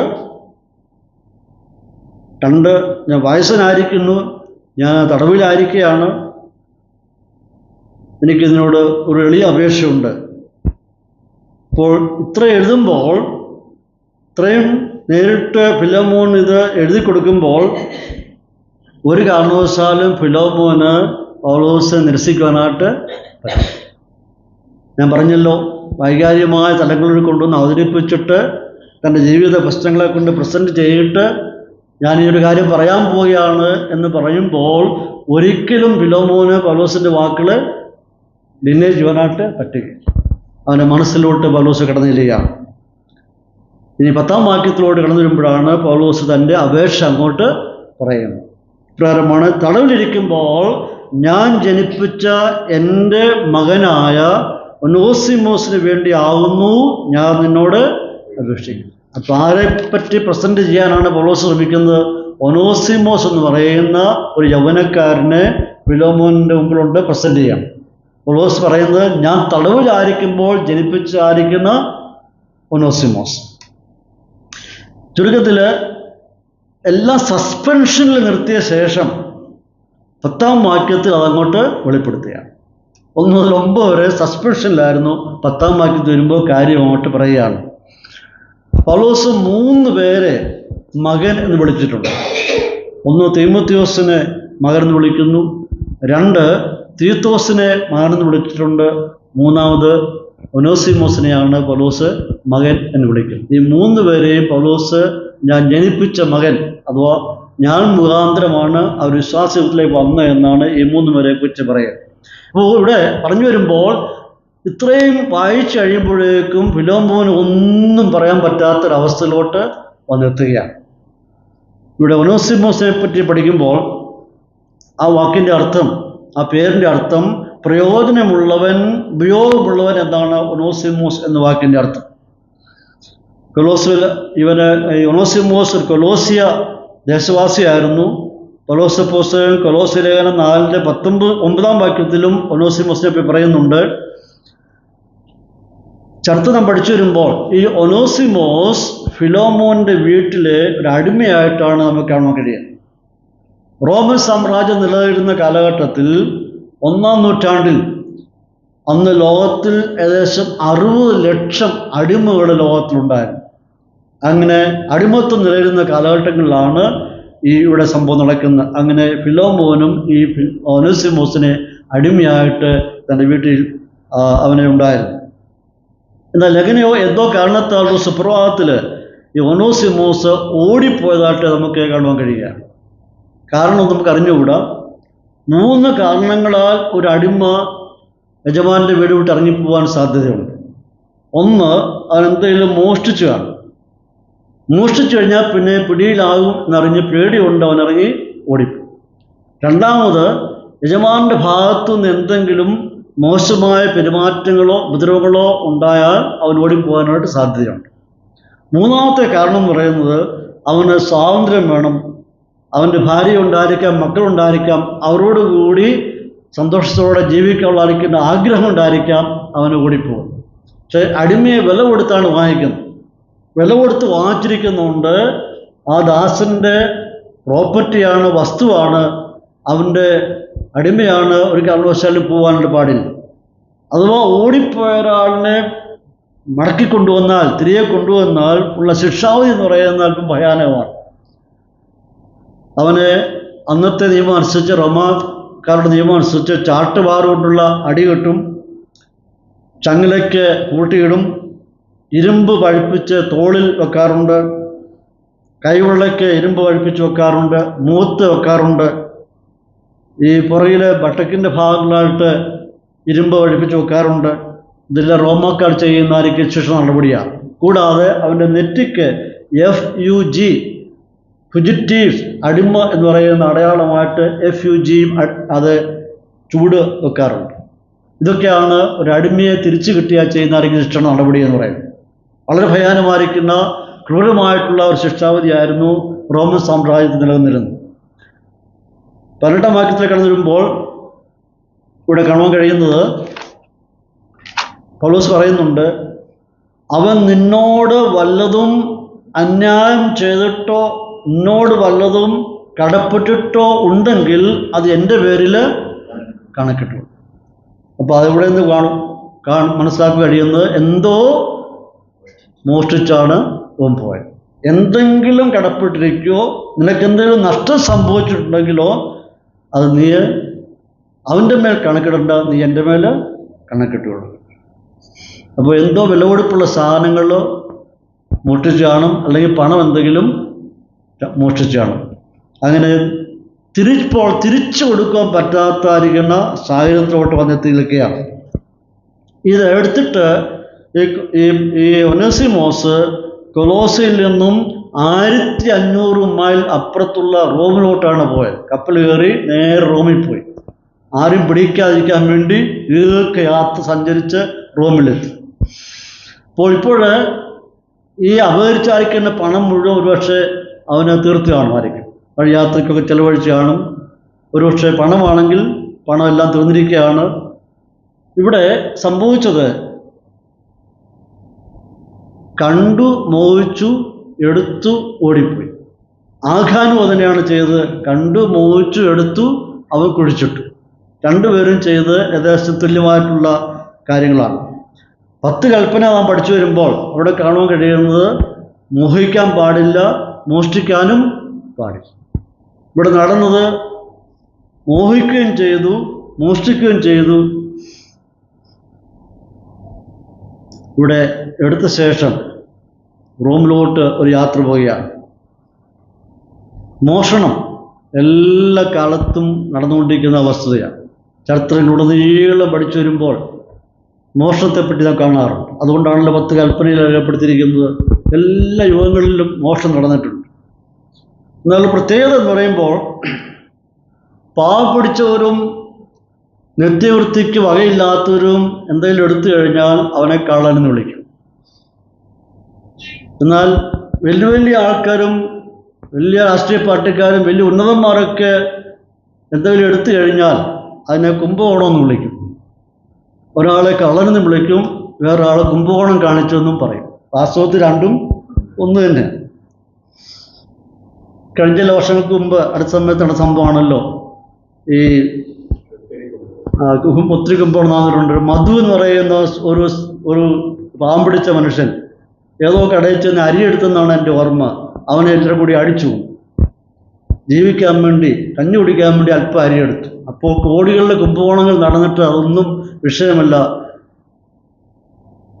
ഓരോരുത്തർ ഉപയോഗിക്കുന്ന രീതികളെ പറ്റിയാണ് ഞാൻ പറഞ്ഞു വരുന്നത്. എന്നാൽ പ്രിയപ്പെട്ട, ഞാൻ പറഞ്ഞു വരുന്നത്, ചെറിയ ചെറിയ ജീവികൾ വന്ന് ചിലന്തി വലയിൽ വീണ് കഴിഞ്ഞാൽ രക്ഷപ്പെടത്തില്ല. വലിയ ജീവികൾ വന്ന് വീണ് കഴിഞ്ഞാൽ എന്ത് ചെയ്യും? ചിലന്തി വല പൊട്ടിച്ചുകൊണ്ടത് പോകും. ഇതാണ് സംഭവിച്ചുകൊണ്ടിരിക്കുന്നത്. ഇവിടെ ഒനേസിമോസ് ഒരു പ്രത്യേക ദൗർബല്യ നിമിഷത്തിൽ എങ്ങനെയോ സംഭവിച്ചു പോയി. അവൻ്റെ അടുത്ത് ഓടിപ്പോടിയാച്ചു. അപ്പോൾ എങ്ങനെയോ ഓടിച്ചെന്ന് റോമിലെത്തി. റോമിൽ വെച്ച് പൗലോസുമായിട്ട് കണ്ടുമുട്ടുവാടിയാത്തു. പൗലോസ് ഇപ്പോൾ വീട്ടു തടങ്കിലാണ്. വീട്ടു തടങ്കിലായിരിക്കുന്നതുകൊണ്ട് മറ്റുള്ളവർക്ക് വന്ന് പൗലോസിനെ കാണുവാനുള്ള സ്വാതന്ത്ര്യമുണ്ട്. ആരോ എങ്ങനെയോ ഏതോ രീതിയിൽ ഒനേസിമോസും പൗലോസും നമ്മൾ കണ്ടുമുട്ടുവാനായിട്ട് ഇടയായെത്തും. അത് അവൻ്റെ ജീവിതത്തിൽ ഒരു വഴിത്തിരിവായി മാറി, ഒരു ടേണിംഗ് പോയിൻ്റായിട്ട് തീരുവാനായെത്തും. ഓടിപ്പോയത് അവന് ഗുണമായി തീർന്നു. മോഷ്ടിച്ചതല്ല, പക്ഷെ ഓടി റോമിലെത്തിയത് അവനത് ഗുണമായി. അത് ടേണിംഗ് പോയിൻ്റായി തീരുവാനായെത്തുന്നു. 10 വായിക്കുന്നത്, ഞാൻ തടവിലിരിക്കുമ്പോൾ ഞാൻ ജനിപ്പിച്ച എൻ്റെ മകനായ ഒനേസിമോസ്. അതോ തടവിൽ കിടക്കുമ്പോഴാണ് ഒനേസിമോസിനെ കാണുവാനായെത്തുന്നത്. ആ സന്ദർഭത്തിൽ പൗലോസ് അപ്പോസ്തലൻ മുഖാന്തരം ഒനേസിമോസ് രക്ഷയിലേക്ക് വരുവാനും വിശ്വാസ ജീവിതത്തിലേക്ക് കടന്നിരുവാനും അവനെ അവിടെ വെച്ച് ആത്മീയ ജീവിതത്തിൻ്റെ ഉടമയാക്കി തീർക്കുവാനും പൗലോസിന് ലഭിച്ച വലിയൊരു ഭാഗ്യ പദവിയായിരുന്നു. പൗലോസ് ഇപ്പോൾ ബന്ധനസ്ഥനായിരിക്കുകയാണ്. അത് തടവിൽ കിടക്കുമ്പോഴും ആർക്ക് ശുശ്രൂഷയുണ്ട്? പൗലോസിന് ശുശ്രൂഷയുണ്ട്. ഒരു പക്ഷെങ്കിൽ ഫിലോമോൻ സമ്പന്നനായിരിക്കുന്നതുകൊണ്ട്, സ്വാധീനങ്ങളുള്ളതുകൊണ്ട്, അറിയപ്പെടുന്ന വ്യക്തി ആയിരിക്കുന്നതുകൊണ്ട്, എല്ലാവരാലും ബഹുമാനിക്കപ്പെടുന്ന വ്യക്തി ആയിരിക്കുന്നതുകൊണ്ട് പൗലോസിന് ആവശ്യപ്പെടാമായിരുന്നു, നീ മുഖാന്തരം എന്നെ ജാമ്യത്തിൽ ഇറക്കിയാൽ കൊള്ളാമെന്ന് വേണമെങ്കിൽ പൗലോസിന് ആവശ്യപ്പെടാമായിരുന്നു. കാരണം സമ്പത്തുണ്ട്, സ്വാധീനമുണ്ട്. ആ സ്വാധീനം ഉപയോഗിച്ച് നീ എന്നെ ജാമ്യത്തിൽ ഇറക്കണമെന്ന് വേണ്ടി ആവശ്യപ്പെടാമായിരുന്നു. പക്ഷെ പൗലോസ് ശ്രമിക്കുന്നില്ല. പൗലോസ് പറയുന്നത്, ഞാൻ തടവിലായിരിക്കുമ്പോഴും ഞാൻ ദൈവത്തിന് സ്തോത്രം ചെയ്യുക, ഞാൻ ദൈവത്തെ ആരാധിക്കുക, ദൈവത്തെ. അതൊന്നും പൗലോസിന് വിഷയമല്ല. അവിടെ കിടക്കുമ്പോഴും പൗലോസ് ശുശ്രൂഷയുണ്ട്. ഇതാ ഈ ഒനേസിമോസിനെ കാലത്ത് കിടന്നുകൊണ്ട് പൗലോസ് ശുശ്രൂഷ അറിയിച്ച് അവൻ രക്ഷയിലേക്ക് ഒരുപാട് യാത്ര. ഇവിടെ കിടന്നുകൊണ്ട് പൗലോസ് എഴുതുകയാണ്, ഒരു റെക്കമെൻഡേഷൻ അയക്കുകയാണ്, ഒരു അപ്പീൽ അയക്കുകയാണ്. ഞാനിപ്പോൾ തടവിലായിരിക്കുകയാണ്, നീ ഒനേസിമോസിനെ എന്ത് ചെയ്യണം? സ്വീകരിക്കണം. ഒനേസിമോസിന് വേണ്ടിയാണ് ഇപ്പോൾ പൗലോസ് സംസാരിച്ചത്. സ്വന്തം വിഷയത്തിന് വേണ്ടിയല്ല, മറിച്ച് ഒനേസിമോസ് എന്ന് പറയുന്ന യൗവനക്കാരന് വേണ്ടി പൗലോസ് സംസാരിക്കുകയാണ്. അതിൻ്റെ 11 മുതൽ 13 വാക്കിലേക്ക് കടന്നു വരുമ്പോൾ, അവൻ മുമ്പ് നിനക്ക് പ്രയോജനമില്ലാത്തവനായിരുന്നു, ഇപ്പോൾ നിനക്കും എനിക്കും നല്ല പ്രയോജനമുള്ളവൻ തന്നെ. എനിക്ക് പ്രാണപ്രിയനായ അവനെ ഞാൻ മടക്കി അയക്കുന്നു. എന്തെല്ലാം ചിന്തകളാണ് ഇപ്പോൾ ഫിലോമോന്റെ മനസ്സിൽ കൂടെ കടന്നു പോകുന്നത്? അവൻ വില കൊടുത്ത് വാങ്ങിച്ച അടിമയാണ്, അവൻ്റെ സ്വത്താണ്. എന്തൊക്കെ ചിന്തകളാണ് ഫിലോമോന്റെ മനസ്സിൽ കൂടെ കടന്നു പോകുന്നത് നമുക്ക് അറിഞ്ഞുകൂടാ. റോമൻ നിയമം അനുസരിച്ച് എന്ത് ശിക്ഷണ നടപടിയും സ്വീകരിക്കുവാനായിട്ട് അധികാരം ആർക്കുണ്ട്? ഫിലോമോനുണ്ട്. എന്തൊക്കെ ചിന്തകളാണ് അവൻ്റെ മനസ്സിൽ കൂടെ കടന്നു പോകുന്നത് നമുക്ക് അറിഞ്ഞുകൂടാ. ആ ഒരു ചിന്തയിലേക്ക് വരുന്നതിന് മുമ്പ്, ആ ഒരു തീരുമാനത്തേക്ക് വരുന്നതിന് മുമ്പ് തന്നെ പൗലോസ് നേരെ അവന് ബ്രെയിൻ വാഷ് നടത്തി കഴിഞ്ഞു. അവനെ നല്ല രീതിയിലൊന്ന് മാനസികമായിട്ട് പ്രിപ്പയറാക്കി എടുത്തു. ഒനേസിമോസിനെ തിരികെ ഒരു വാക്കുകൾ പ്രത്യേകം പൗലോസ് ഉപയോഗിക്കുകയാണ്. അവൻ നിന്നോടൊപ്പമായിരുന്നപ്പോൾ നിനക്ക് പ്രയോജനപ്പെടേണ്ടവൻ ആയിരുന്നു. ഒനേസിമോസ് എന്ന വാക്കിൻ്റെ അർത്ഥം ഉപയോഗമുള്ളവൻ, പ്രയോജനമുള്ളവൻ എന്നാണ് ഒനേസിമോസിൻ എന്ന വാക്കിൻ്റെ അർത്ഥം. അവൻ നിന്നോടുകൂടെ ആയിരുന്നപ്പോൾ അവൻ നിനക്ക് ഉപയോഗപ്പെടേണ്ട വ്യക്തി ആയിരുന്നു, പക്ഷെ ഉപയോഗപ്പെട്ടില്ല. ഉപയോഗപ്പെടാത്തതിൻ്റെ കാരണം അവൻ്റെ ഹൃദയം നീ ഏൽപ്പിച്ച ജോലിയിലായിരുന്നില്ല, മറിച്ച് നീ സൂക്ഷിച്ചു വച്ചിരുന്ന സമ്പത്തിലായിരുന്നു. അപ്പം അതുകൊണ്ട് വേണ്ട രീതിയിൽ അവൻ നിനക്ക് പ്രയോജനപ്പെട്ടില്ല. പക്ഷെ ഇപ്പോൾ അവൻ്റെ സ്ഥിതി മാറി. ഇപ്പോൾ അവൻ്റെ അവസ്ഥ മാറി. 3 പേരുടെ ഹൃദയത്തെപ്പറ്റി പഠിക്കുമ്പോൾ കാണാൻ കഴിയുന്നത്, ആഖാന്റെ ഹൃദയവും നല്ലതായിരുന്നില്ല, ഗ്യാഗസിയുടെ ഹൃദയവും നല്ലതായിരുന്നില്ല, ഒനേസിമോസിൻ്റെ ഹൃദയവും നല്ലതായിരുന്നില്ല. ഇവരുടെ എല്ലാം ശ്രദ്ധ സമ്പത്തിലായിരുന്നു.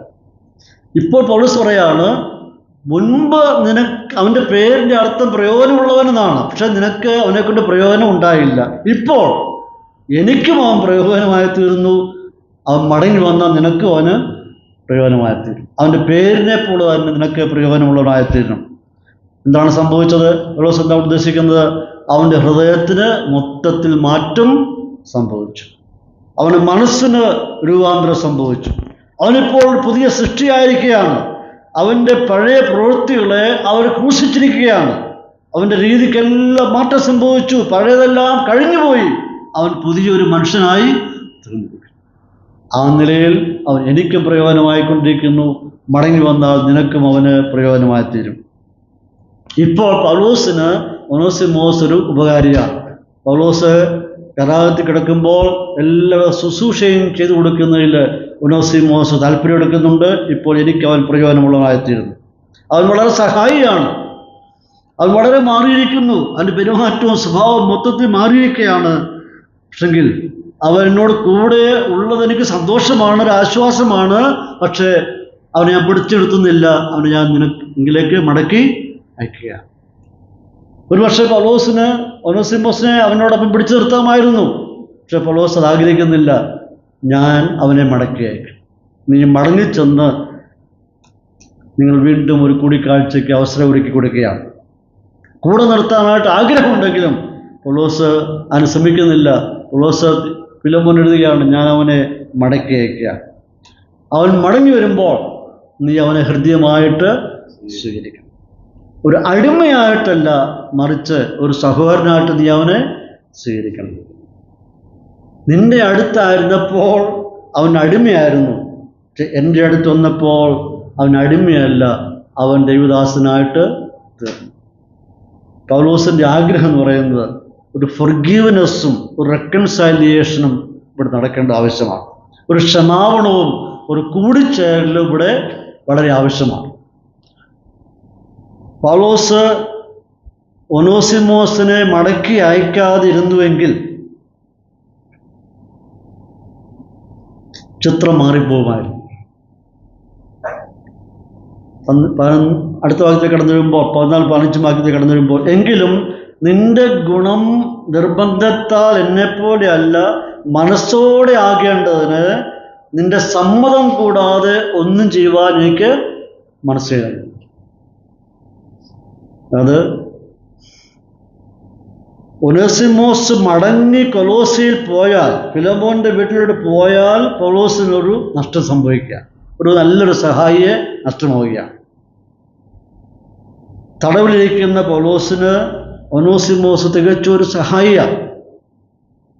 പക്ഷെ പൗലോസ് ഇവിടെ ആഗ്രഹിക്കുന്നത് ഒരു ക്ഷമാപണം നടക്കേണ്ടിയിരിക്കുന്നു, ചിലതിനെ മറക്കേണ്ടിയിരിക്കുന്നു, കരുണ കാണിക്കേണ്ടിയിരിക്കുന്നു, ഒരു നല്ല സ്വീകരണം നടക്കേണ്ടിയിരിക്കുന്നു.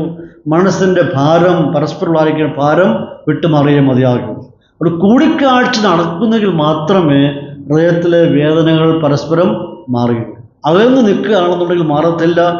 അതുകൊണ്ട് വീണ്ടും അവിടുന്ന് കൂടിച്ചേരണമെങ്കിൽ മാത്രമേ അവരുടെ ഹൃദയത്തിൻ്റെ ഭാരങ്ങൾ, പ്രയാസങ്ങൾ മാറുകയുള്ളൂ. തിരിച്ചയക്കാതെ പൗലോസ് ഒനോസിമോസിനെ അവിടെ പിടിച്ചു നിർത്തിയിരുന്നുവെങ്കിൽ തീർച്ചയായിട്ടും ഫിലോമോന് പൗലോസിനോട് ചെറിയ വിദ്വേഷം ഉണ്ടാകാൻ സാധ്യതയുണ്ട്. എൻ്റെ അടിമയെ പൗലോസ് പിടിച്ച് വെച്ചിരിക്കുന്നു എന്ന് പറയുന്ന ഒരു ചിന്ത പൗലോസിനെ ഭരിക്കാൻ സാധ്യതയുണ്ട്. എനിക്ക് വലിയ നഷ്ടം സംഭവിച്ചിരിക്കുകയാണ്, പക്ഷെ പൗലോസ് അവനെ പിടിച്ചു വെച്ചിരിക്കുകയാണ് എന്ന് ചിന്തിപ്പാൻ സാധ്യതയുണ്ട്. അവർ തമ്മിലാണെങ്കിൽ ബന്ധങ്ങൾ വഷളാകുവാനായിട്ട് സാധ്യതയുണ്ട്. അതുകൊണ്ട് പൗലോസ് അത് ആഗ്രഹിക്കുന്നില്ല. എനിക്ക് നഷ്ടപ്പെട്ടാൽ സാരമില്ല, നീ മടങ്ങിച്ചെന്ന് നിങ്ങൾ വീണ്ടും ഒന്നും കൂടി ചേർന്ന് വരണം, മാനസികമായിട്ട് ചേരണം എന്നുള്ളതാണ് ആഗ്രഹിക്കുന്നത്. ഇതാണ് കർത്താവ് ആഗ്രഹിക്കുന്നത്. ഒരു റെക്കൺസൈലിയേഷൻ ആവശ്യമാണ്. ഏത് സന്ദർഭത്തിലായാലും നാം മുഖാന്തരം മറ്റുള്ളവർക്ക് പ്രയാസമോ മുറിവേറ്റ അനുഭവത്തുണ്ടായെങ്കിൽ പരസ്പരം ഇരുന്ന് സംസാരിച്ച് തീർത്തെങ്കിൽ മാത്രമേ ഉള്ളിലെ മുറിവുകൾ ഉണക്കുകയുള്ളൂ. പൗലോസ് നന്നായിട്ടറിയാം, ആ മുറിവ് ഉണക്കണമെന്നുണ്ടെങ്കിൽ അത് വീണ്ടും കണ്ടുമുട്ടിയേ മതിയാകുള്ളൂ, കൂടിച്ചേർന്നെങ്കിൽ മാത്രമേ മതിയാകുകയുള്ളൂ. അതുകൊണ്ട് പൗലോസ് പറയാണ്, നിന്റെ അനുവാദമില്ലാതെ അവനെ ഞാൻ കൂടെ നിർത്തത്തില്ല. നീ അനുവദിക്കുമെങ്കിൽ മാത്രമേ ഞാൻ അവനെ എന്നോടൊപ്പം നിർത്തുകയുള്ളൂ. നിന്റെ അനുവാദമില്ലാതെ ഒനോസിമോസിനെ ഞാൻ എൻ്റെ കൂടെ നിർത്തത്തില്ല. നല്ലൊരു തീരുമാനമാണ്. വളരെ വളരെ വ്യക്തമായിട്ടുള്ള, സ്പഷ്ടമായിട്ടുള്ള നല്ലൊരു തീരുമാനമാണ് പൗലോസിൻ്റെ. നീ അനുവദിക്കുമെങ്കിൽ മാത്രമേ എനിക്ക് ഒനോസിമോസിനെ എൻ്റെ കൂടെ നിർത്തുവാനായിട്ട് ഞാൻ ആഗ്രഹിക്കുന്നുള്ളൂ. എനിക്ക് സഹായമല്ല ഇപ്പോൾ ആവശ്യമായിരിക്കുന്നത്, നിങ്ങൾ തമ്മിലായിരിക്കുന്ന ബന്ധം അത് വീണ്ടും പുനഃസ്ഥാപിക്കേണ്ട ആവശ്യമാണെന്ന് പൗലോസിലൂടെ ഓർപ്പിക്കുക. ഇന്നലെ 15-ാം ഭാഗത്തിലേക്ക് കടന്നു വരുമ്പോൾ, അവൻ അല്പകാലം വേർവിട്ട് പോയത് അവനെ സദാകാലത്തേക്ക് നിനക്ക് ലഭിക്കേണ്ടതിന് ആയിരിക്കും. അല്പസമയത്തേക്ക് നിലവിൽ അവൻ ഓടിപ്പോയി, അത് ശരിയാണ്. പക്ഷെങ്കിൽ സദാകാലത്തേക്ക് നിനക്ക് അവൻ പ്രയോജനമുള്ളവനായി തീരണം, അതായിരിക്കാം അവിടെ സംഭവിച്ചത്. പൗലോസ് ഇവിടെ ഓർപ്പിക്കുന്നത് ഒരു ക്ഷമിക്കുകയും സ്വീകരിക്കുകയും മാത്രമല്ല, നീ അവനെ സർവീസിലോട്ട് തിരിച്ച് എടുക്കണം. അവൻ എന്ത് ജോലിയാണ് നിനക്ക് വേണ്ടി ചെയ്തിരുന്നത്, ആ പഴയ ജോലിയിലോട്ട് അവനെ തിരിച്ചെടുക്കുകയും ചെയ്യേണ്ടത് ആവശ്യമാണ് എന്ന് ഓർപ്പിക്കുക. നടന്നതെല്ലാം നന്മയ്ക്കായിട്ടാണ് എന്ന് കരുതുക.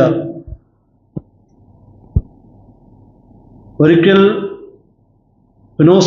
ഒനോസിമോസ് ഒളിച്ചോടിപ്പോയത് തികച്ച് ഫിലോമോന് നഷ്ടമായിരുന്നു. എന്നാൽ മടങ്ങി വരവ് അതിനെക്കാട്ടിലും പ്രയോജനം ആയി തീരുവാനിടയായിത്തീരുകയാണ്. ഒരു അവിശ്വാസിയായി അവൻ പോയി, വിശ്വാസിയായിട്ട് അവന് മടങ്ങി. എന്തൊരു മാറ്റമാണ് സംഭവിച്ചത്, എന്തൊരു വ്യതിയാനമാണ് സംഭവിച്ചിരിക്കുന്നത്, എന്തൊരു ഇടപെടലാണ് സംഭവിച്ചിരിക്കുന്നത്. ദൈവത്തിൻ്റെ ആയിരിക്കുന്ന ശക്തമായിട്ടുള്ള ഇടപെടലാണ് സംഭവിച്ചിരിക്കുന്നത്. മനുഷ്യനെ അത് കൂട്ടിച്ചേർക്കുന്ന, രമ്യതപ്പെടുത്തുന്നതായിരിക്കുന്ന, ദൈവത്തിനായിരിക്കുന്ന വലിയ പദ്ധതിയെ നമുക്കിവിടെ കാണാൻ കഴിയുകയാണ്. അങ്ങനെ ഒനോസിമോസ് പിന്നത്തെ ദൈവത്തിന് പ്രയോജനമുള്ളതായി തീർന്നു എന്ന് നമുക്ക് പഠിക്കുമ്പോൾ കാണാൻ കഴിയുകയാണ്. അതിൻ്റെ 19 വാക്യത്തിൽ കടന്നു വരുമ്പോൾ, ഇനിയും അവനെ നീ അടിമയായി കാണുവാനായിട്ട് പാടില്ല, ഒരു പ്രിയ സഹോദരനായിട്ട് നീ മുൻപ് കണ്ടതുപോലെയല്ല, ഒരു പുതിയ മനുഷ്യനായിട്ട്, ഒരു സഹോദരനായിട്ട് നീ അവനെ കാണണം. എനിക്കവനിപ്പോൾ ക്രിസ്തുവിൽ സഹോദരനായിരിക്കുന്നുവെങ്കിൽ നിനക്കവൻ ഇത്രയധികമായിട്ട് നിനക്കവനായിരിക്കും. അതായത് ഇനിയുമുള്ള ആരൊക്കെയുള്ള സന്ദർഭങ്ങൾ നിങ്ങൾ ഒന്നിച്ച് ആരാധിക്കുക, ഒന്നിച്ച് ശുശ്രൂഷിക്കുക, ഒന്നിച്ച് ദൈവത്തെ മാറ്റപ്പെടുത്തുക. അങ്ങനെയുള്ള ആരൊക്കെ സമയങ്ങൾ അവന് മുമ്പ് ലഭിച്ചിട്ടുന്നില്ല. നിന്റെ വീട്ടിലായിരുന്നപ്പോൾ വേണ്ടത്ര ശുശ്രൂഷ നിനക്ക് ലഭിച്ചിട്ടില്ല. ഇനിയുള്ള സന്ദർഭങ്ങൾ ഒന്നിച്ച് ആയിരിക്കുക, ഒന്നിച്ച് ദൈവത്തെ ആരാധിക്കുക, ഒന്നിച്ച് സ്നേഹങ്ങൾ, സന്തോഷം പങ്കിടുക, വ്യത്യാസങ്ങളൊന്നും കൂടാതെ സ്വന്തം കുടുംബത്തെ അംഗത്തെ പോലെ ദൈവഭക്തനായിട്ട് നീ അവനെ കാണണം എന്ന് ഓർപ്പിക്കുകയാണ്. എന്നിട്ട് പൗലോസ് ഓർപ്പിക്കുകയാണ്, നീ എന്നെ കർത്തൃ ശുശ്രൂഷയെ കൂട്ടാളിയായി കരുതുന്നുവെങ്കിൽ ഒനോസിമോസിനെയും നീ അതേ നിലയിൽ. പൗലോസ് വളരെ വ്യക്തമായിട്ട് ഓർപ്പിക്കുകയാണ്, എന്നെ കാണുന്ന പോലെ തന്നെ നീ ഒനോസിമോസിനെയും കാണും. എന്നിട്ട് പൗലോസ് ഓർപ്പിക്കുകയാണ്, ഒനോസിമോസ് നിന്റെ വല്ലതും അപഹരിച്ചിട്ടുണ്ടെങ്കിൽ എൻ്റെ പേരിൽ അത് കണക്കിട്ട് കൊള്ളുക, ഞാനത് തന്നു തീർക്കാം എന്ന് ഓർപ്പിക്കുക. പൗലോസ് ഒരിക്കലും നഷ്ടപ്പെട്ടതിൻ്റെ എസ്റ്റിമേറ്റ് ഇവിടെ എടുക്കുന്നില്ല. എന്തെല്ലാം നിനക്ക് നഷ്ടമായിരിക്കുന്നു, അവൻ മുഖാന്തരം നഷ്ടപ്പെടുകയും ഞാൻ നിനക്ക് തിരികെ തന്നുള്ള എന്ന് പറയുകയാണ്, തന്നു തീർത്തുള്ള എന്ന് പറയുകയാണ്. സംഖ്യാപുസ്തകം 5:6 മുതൽ 8 വരെയുള്ള ഭാഗങ്ങളിലേക്ക് കടന്നു വരുമ്പോൾ, ഒരു സ്ത്രീയോ പുരുഷനോ എന്തെങ്കിലും ഈ നിലയിൽ അനുഭവത്തിൽ കടന്നുപോയാൽ അവർ ഏറ്റുപറയുകയും മടങ്ങി വരികയും ചെയ്യുന്നുവെങ്കിൽ അവർ ചെയ്യേണ്ടത് മുതലും അതിൻ്റെ 5-1 കൂടി കൊടുക്കേണ്ടത് ആവശ്യമാണ്. എടുത്ത മുതലും അതിൻ്റെ 5-1 കൂടെ കൊടുത്തെങ്കിൽ മാത്രമേ പഴയ അനുഭവത്തിലേക്ക് കടന്നു പോകാൻ പറ്റുകയുള്ളൂ. പക്ഷെ ഇവിടെ ഒനോസിമോസിന് ഒന്നും കൊടുക്കാൻ അവന് കൈവശമില്ല. അവൻ്റെ അടുത്ത് എല്ലാം തീർന്നിരിക്കുകയാണ്. അതുകൊണ്ട് പൗലോസ് പറയാണ്, എത്രയായാലും എത്ര എമൗണ്ട് ആയിരുന്നാലും ഞാനത് തീർത്തുകൊണ്ട് എൻ്റെ മേൽ കണക്കിട്ട് കൊള്ളുക എന്ന് പറയുകയാണ്. പ്രിയപ്പെട്ടവരെ, ഇവിടെ നമ്മുടെ കർത്താവായിരിക്കുന്ന യേശു ക്രിസ്തു നമുക്ക് വേണ്ടി ചെയ്തായിരിക്കുന്ന വലിയ രക്ഷണീയ പ്രവൃത്തിയുടെ ചിത്രം നമുക്കിവിടെ കാണാൻ കഴിയുകയാണ്. നമുക്ക് വേണ്ടി വലിയ തുക കൊടുത്തു വിട്ടു. നമുക്ക് വീട്ടുവാനായിട്ട് പറ്റത്തില്ലായിരുന്നു. നമ്മുടെ കർത്താവായ യേശു ക്രിസ്തു നമ്മുടെ കടം വീട്ടുവാടിയായിട്ടുണ്ട്. കടം വീട്ടിയ ശേഷമായിട്ട് ആ പുതിയ ബന്ധത്തിലോട്ട് നമ്മെ കൊണ്ടുപോകാണ്ടിയായി തീരുകയാണ്. നമ്മുടെ സ്റ്റാറ്റസ് മാറ്റിയിട്ട് ഒരു പുതിയ പദവിയിലോട്ട് നമ്മെ ഉയർത്തുവാണ്ടിയായി തീർന്നു. മാത്രമല്ല, നല്ലൊരു അംഗീകാരവും നല്ലൊരു സ്വീകാര്യവും നമുക്ക് ലഭിക്കുകയായി തീർന്നു. പൂർണ്ണമായ കർത്താവ് നമുക്ക് വേണ്ടി ക്ഷമിച്ചറിയുകയാണ്. പൗലോസ് ഓർപ്പിക്കാതെ തന്നെയാണ്, പഴയതെല്ലാം കഴിഞ്ഞുപോയി, സകലവും പുതുതായിട്ടുണ്ട്.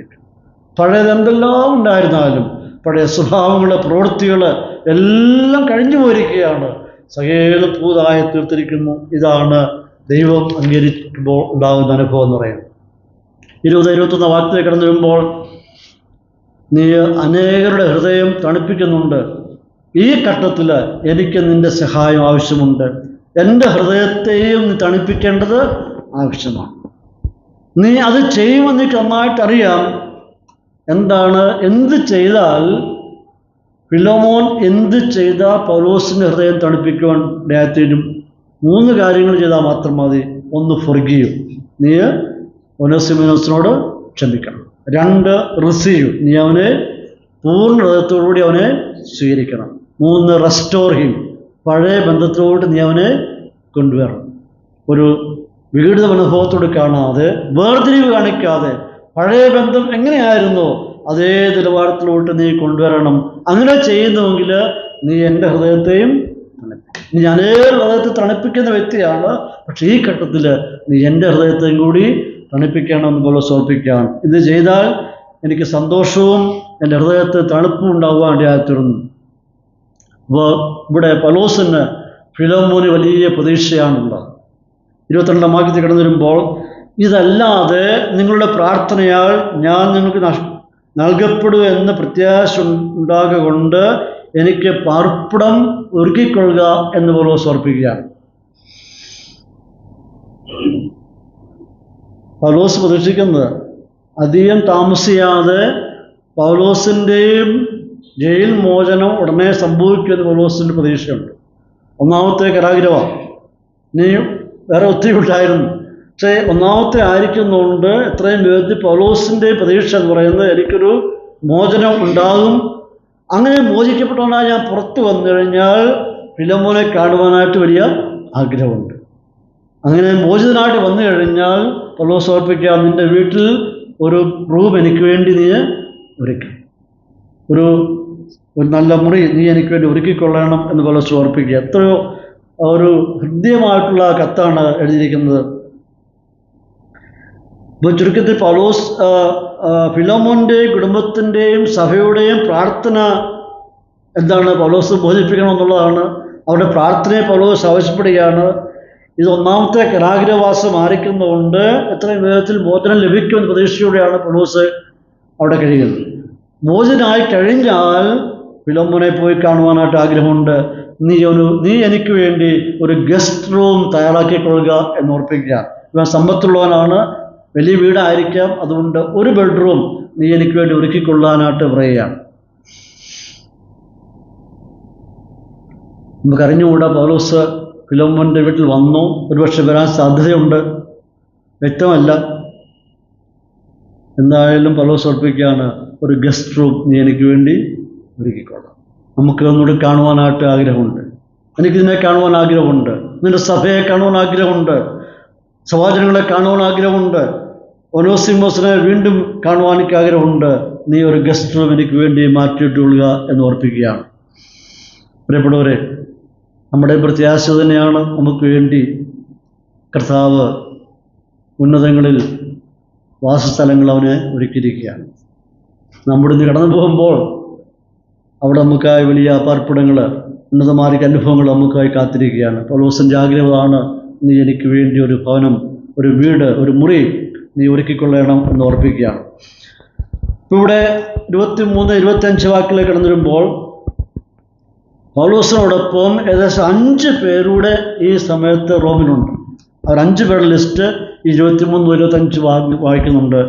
അവരാരൊക്കെയാണ്? എപ്പഫ്രാസ്, മർക്കോസ്, അരിസ്തർക്കോസ്, ദേമാസ്, ലൂക്കോസ്. ഇത്രയും പേര് ഇപ്പോൾ എവിടെയുണ്ട്? റോമിലുണ്ട്. അതുതന്നെ ഇവിടെ ലിസ്റ്റ് തന്നെ കൊലോസ്യ ലേഖനം 4:10-14 വായിക്കുന്നുണ്ട്. ഇത്രയും പേര് അവിടെയും കാണുന്നുണ്ട്. പൗലോസ് ഓർപ്പിക്കുക, ഇത്രയും പേര് നിനക്ക് വന്ദനം പറയുക. റോമിലായിരിക്കുന്ന ഞങ്ങൾ ഇത്രയും പേര് നിനക്കവർ വന്ദനം പറയുന്നു. ഇവരിപ്പോൾ തടവിലാണോ അല്ലയോ നമുക്ക് അറിഞ്ഞുകൂടാ. എന്തായാലും റോമിൽ പൗലോസിനോടൊപ്പം ഇവരിപ്പോൾ ഇവിടെയുണ്ട്. ഇവരുടെ വന്ദനം പൗലോസ് അവരെ അറിയിക്കുകയാണ്. അഥവാ ഫിലോമോന് ഈ 5 പേരെയും നല്ല പരിചയം ഉണ്ട്. അവരുടെ സ്നേഹവും വന്ദനവും ഞാൻ നിന്നെ അറിയിക്കുന്നു എന്ന് ഓർപ്പിക്കുകയാണ്. ഈ കത്ത് നാം പഠിച്ചു വരുമ്പോൾ ഇവിടെ ഒരു ആശീർവാദത്തോടുകൂടി കത്ത് ഇവിടെ അവസാനിപ്പിക്കുകയാണ്. എങ്ങനെയാണ് അവസാനിപ്പിക്കുന്നത്? നമ്മുടെ കർത്താവായിരിക്കുന്ന യേശുക്രിസ്തുവിൻ്റെ കൃപ നിങ്ങളുടെ ആത്മാവോടുകൂടെ ഇരിക്കുമാറാകട്ടെ എന്ന് പറഞ്ഞുകൊണ്ട് നല്ലൊരു ആശീർവാദത്തോടുകൂടി ഈ പൗലോസിൻ്റെ കത്ത് അവസാനിപ്പിക്കുകയാണ്. ഈ കത്ത് ഇവിടെ അവസാനിക്കുന്നു, ഈ പുസ്തകം ഇവിടെ അവസാനിക്കുന്നുണ്ട്, പക്ഷെ കഥ തുറന്നുകൊണ്ടേയിരിക്കുകയാണ്. ഈ കത്തിവിടെ അവസാനിക്കുന്നു, പക്ഷെ കത്തിലെ കഥ അവസാനിക്കുന്നില്ല. കത്തിലെ കഥ എന്താണ്? ക്ഷമിക്കുക എന്നുള്ളതാണ്. ക്ഷമിക്കുക എന്നുള്ളതാണ് ഈ കത്തിലെ കഥ എന്ന് പറയുന്നത്. ഈ കഥ ഒരിക്കലും അവസാനിക്കത്തില്ല. പ്രിയപ്പെട്ടവരെ, ഇതാണ് നമ്മെക്കുറിച്ച് കർത്താവ് ആഗ്രഹിക്കുന്നത്. എപ്പോഴും ക്ഷമിക്കുക എന്നുള്ളതായിരിക്കുന്ന ഒരു മനോഭാവം നമുക്കുണ്ടായിരിക്കേണ്ട ആവശ്യമാണ്. നമുക്ക് ഒരുപാട് സമ്മർദ്ദങ്ങളുണ്ട്, ഒരുപാട് പ്രയാസങ്ങളുണ്ട്, ദുഃഖങ്ങളുണ്ട്, നിരാശയുണ്ട്, ഒരുപാട് സമ്മിശ്രങ്ങളാകുന്ന വികാരങ്ങളിൽ കൂടി കടന്നു പോകുന്നവരാണ് നമ്മളെല്ലാവരും. ഒരുപാട് നിന്നയും പ്രയാസവും ഒക്കെ ഏറ്റുവാങ്ങുന്നവരാണ് നമ്മളെല്ലാവരും. പക്ഷേ അരുമനാഥ് നമ്മെ ഓർപ്പിക്കുന്നത് എല്ലാ ഘട്ടങ്ങളിലും നാം ക്ഷമിക്കുവാനായിട്ട് കടപ്പെട്ടവരാണ്. കൈപ്പേറിയ അനുഭവം കടന്നു വരുമ്പോൾ ക്ഷമിക്കുക എന്നുള്ളതാണ്. ഈ പുസ്തകം കൂടെ അവസാനിച്ചാലും വിഷയം അവസാനിക്കുന്നില്ല, ക്ഷമ തുറന്നുകൊണ്ടിരിക്കുകയാണ്. അതുകൊണ്ട് ദൈവമക്കളെ ഞാൻ ഓർപ്പിക്കട്ടെ, ഒരു കാരണവശാലും ഉള്ളിൽ പകയും പിണക്കവും കോപവും ക്രോധവും നാം സൂക്ഷിക്കും.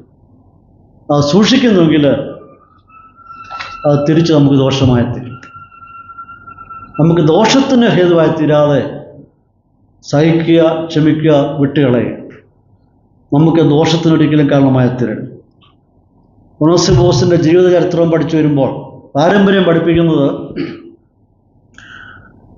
ഈ കത്തുമായിട്ട് ഒനേസിമോസ് റോമിൽ നിന്നും പൗലോസിൻ്റെ അടുക്കൽ നിന്നും കൊലോസ്യയിൽ ഫിലമോൻ്റെ വീട്ടിൽ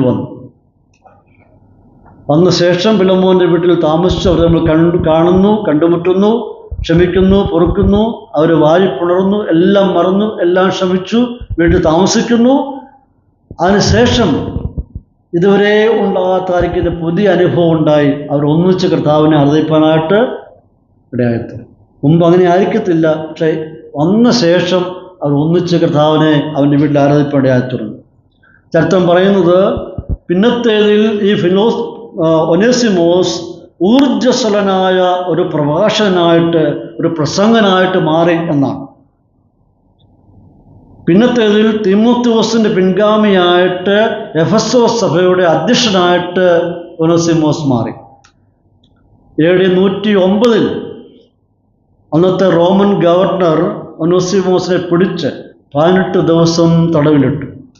ആ തടവിൽ കിടക്കുമ്പോൾ അന്നത്തെ റോമൻ പടയാളികൾ ഒനേസിമോസിൻ്റെ കാലും തുടയും അടിച്ച് തകർത്തു. അതിനുശേഷമായിട്ട് ഒനേസിമോസിൻ്റെ കഴുത്ത് വെട്ടിമാറ്റി. ചരിത്രം പറയുന്നത്, വിശ്വാസികൾ ആരോ ഒരു വിശ്വാസിയായിരിക്കുന്ന സഹോദരി, അവൾ വെള്ളി കൊണ്ട് ഒരു ശവപ്പെട്ടി ഉണ്ടാക്കി അതിൽ ഫിലോമോനെ കിടത്തിയെന്നാണ് പറയുന്നത്. അപ്പോസ്തലൻ പറഞ്ഞ പോലെ, ഞാൻ ഇപ്പോൾ പാനീയയാഗമായി, പൗലോസിനെ പോലെ തന്നെ ഒരു പാനീയയാഗമായിട്ട് ഒനേസിമോസും തിരുവാണ്ടയായിട്ട് ശക്തമായ ശുശ്രൂഷ ചെയ്ത വ്യക്തിയായിരുന്നു. അനേകരോട് കർത്താവിനെപ്പറ്റി പറഞ്ഞു. പഴയ ജീവിതങ്ങളെല്ലാം മാറി പുതിയ മനുഷ്യനായി തീർന്നപ്പോൾ കർത്താവിന് ഏറ്റവും പ്രയോജനമുള്ളവനായിത്തീർന്നു. പൗലോസ് ഓർപ്പിക്കുകയാണ്, അവൻ എനിക്ക് മാത്രമല്ല നിനക്കും പ്രയോജനമുള്ളതായിത്തീർന്നു. അവൻ കർത്താവിന് ഏറ്റവും പ്രയോജനമുള്ളതായിത്തീരുവാനായിത്തീർന്നു. പൗലോസ് അപ്പോസ്തലൻ പറഞ്ഞ പോലെ തന്നെ ഈ ഒനേസിമോസും ഒരു പാനീയയാഗമായി തീരുവാൻ ഇടയായിത്തീർന്നു. പ്രിയപ്പെട്ടവരെ, ഇതൊക്കെയാണ് കർത്താവിന്റെ ദാസന്മാർക്കായിട്ട് 1-ാം നൂറ്റാണ്ടിൽ വിശ്വാസ സമൂഹം ദൈവഭക്തന്മാർ അനുഭവിച്ചായിരിക്കുന്ന വിധങ്ങളെന്ന് പറയുന്നത്. എല്ലാ കാലഘട്ടങ്ങളും നമുക്ക് ഓർത്തിരിക്കുവാനും നാം പാലിക്കേണ്ടമായിരിക്കുന്ന ഒരു വിഷയമാണ് ക്ഷമിക്കുക എന്ന് പറയുന്നത്. നമുക്ക് കൈപ്പേറിയ ജീവിത അനുഭവങ്ങളുണ്ട്, ഒരുപാട് സമ്മർദ്ദങ്ങൾ നമുക്കുണ്ട്. നടുവിലും മറ്റുള്ളവരോട് ക്ഷമിക്കുവാനായിട്ട്, പൊറുക്കുവാനായിട്ട് നമുക്ക് കഴിയുമെങ്കിൽ ദൈവം നമുക്കായിട്ട് ഉന്നതമായിരിക്കുന്ന പദവികൾ, ശ്രേഷ്ഠമായ അനുഭവങ്ങൾ, ഉന്നതമായ ശുശ്രൂഷകൾ ദൈവം നമുക്ക് ഒരുക്കിയിട്ടുണ്ട്. ആ ഒരു ലക്ഷ്യത്തിനു വേണ്ടി നമുക്ക് ശ്രമിക്കാം. ദൈവം നമ്മെല്ലാവരെയും അനുഗ്രഹിക്കുകയും സഹായിക്കുകയും ചെയ്യുമാറാകട്ടെ.